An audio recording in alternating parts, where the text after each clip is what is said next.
Hello, Cho. Let's see the question. There are two identical coils A and B parallelly placed along common axis, separated by a distance. Okay. If a current 2 ampere flows through A, जब पहली coil में current था, a magnetic flux of 10 to the minus 2 Weber passes through B. उससे flux कितना इतना पास हुआ, जबकि current भी नहीं था, बी में कोई करंट नहीं था. If no current passes through A, अब ए में कोई करंट पास नहीं किया, a current of 1 ampere passes through B, कितना 1 एम्पियर करंट बी में पास करा दिया. What is the magnetic flux through A? Option A 5 into 10 power minus 3 weber, option B 0.5 10 minus 3 weber, option C 50 into 10 power minus 3 weber, and option D 0.005 into 10 to the power minus 3 Weber. Okay, so let's see the key concept of this question.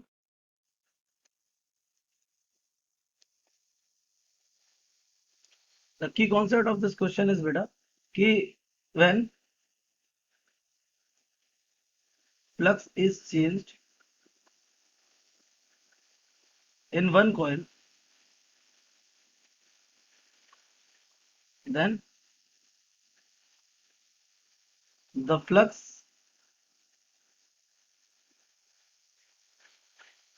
linked with the other.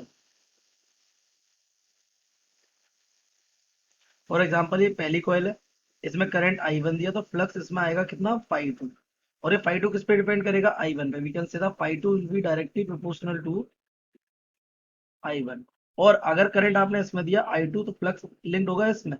यहाँ से जो phi1 होगा वो directly proportional होगा किसके? I2 के. तो ये हमारे स्टेटमेंट है म्यूचुअल इंडक्टेंस के. तो आपको मालूम है phi2 डायरेक्टली प्रोपोर्शनल है I1 के, और phi1 डायरेक्टली प्रोपोर्शनल है I2 के. यहाँ से जो रिलेशन निकाला है, यहाँ से दोनों का रिलेशन आता है phi2 is equals to mi1 and phi1 is equals to mi2. यहाँ से रिलेशन निकल के आएगा phi2 upon phi1 is equals to I1 upon I2. तो वो पहली वाली कंडीशन क्या बोल रहा है कि ए में क्या किया, करंट भेजा, पैरेलल प्लेस डालूंगा. If A current of 2A through a, one हमारा I1 के वन है कितना 2 एम्पियर, और हमारा phi2 के वन है कितना 10 to the power minus 2 weber.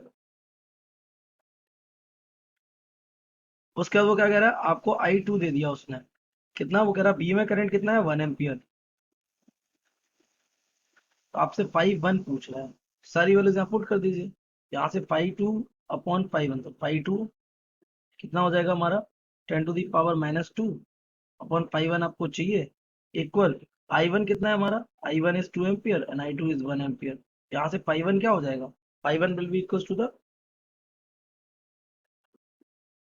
ये आ जाएगा आपका 1 upon 2 of 10 to the power minus 2.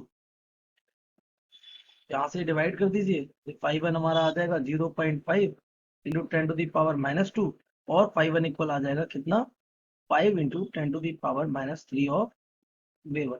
अगर अपने ऑप्शन को मैच करेंगे, 5 into 10 to minus 3 weber, option A will be correct. So the correct option A. I hope you have understood it well. Best of luck.